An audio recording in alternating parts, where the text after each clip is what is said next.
Salam əziz dostlar, bugün mən sizinlə çox incə detalları təhlil edəcəm. Birbaşa mövzumuza keçirik. More yoxsa less? More or less ifadəsi binominal pair adlanır. Düzgün ifadə more or less-dir. Az-çox, təxminən, aşağı-yuxarı mənasında tərcümə olunur. Əgər testlərdə less or more görsəz, bu ifadə yanlışdır. Söz sırasını dəyişmək olmaz.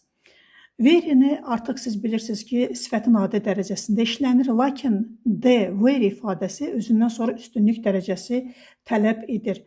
Bunları ona görə deyirik ki, test tapşırıqlarında ən önəmli yerlərə fikir verəsiniz. Very həm adi dərəcədə, həm üstünlük dərəcəsində, həm də müqayisə dərəcəsində işlənə bilir. Very'nin qarşısında z olduqda üstünlük dərəcəsini göstərir, nümunələrə baxırsınız. The very best, ən yaxşıların ən yaxşısı və s. The very təkcə üstünlük dərəcəsi yox, eyni zamanda müqayisə dərəcəsini əmələ gətirir. The very sifətin müqayisə dərəcəsi çox vaxt the very same, the very last, the very first ifadələri var. Onlarla işlənir. Harda same, first, last görsəz, variantların içərisindən the very olan variantı seçirsiniz. Çünki the very same ilə həmin dəqiq özü mənasındadır. He made the very same mistake again. O ilə həmin səhvi yenidən təkrar etdi.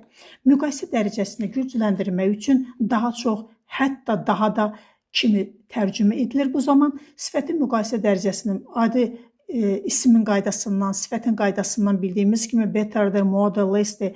Bunları gücləndirmək üçün adi hallarda biz much, far, a lot, even'dən istifadə edirdik. Much better, far more və s. Ancaq müqayisə olunan isim konkretdirsə və önündə z artiklı varsa, the very vurğunu artırmaq üçün istifadə edilə bilər.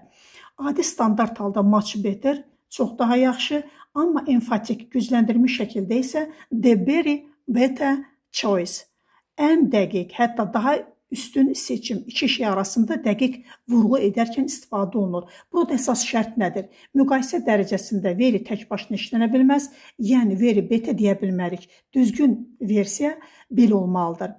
Much better və yaxud da the very better of the two. İki obyekt arasında məhz daha yaxşı olanını seçərkən bu zaman the very better ifadəsindən istifadə olunur. Very'nin qarşısında z artiklı işlənir. Gəlin incə bir məqama baxaq.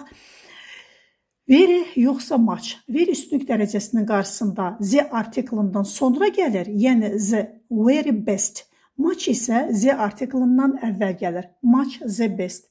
Videonu bəyənməyi, əgər faydalıdırsa sizə paylaşmağı unutmayın ki, digərləri bu videodan yararlansınlar. Diqqətinizə görə sağ olun.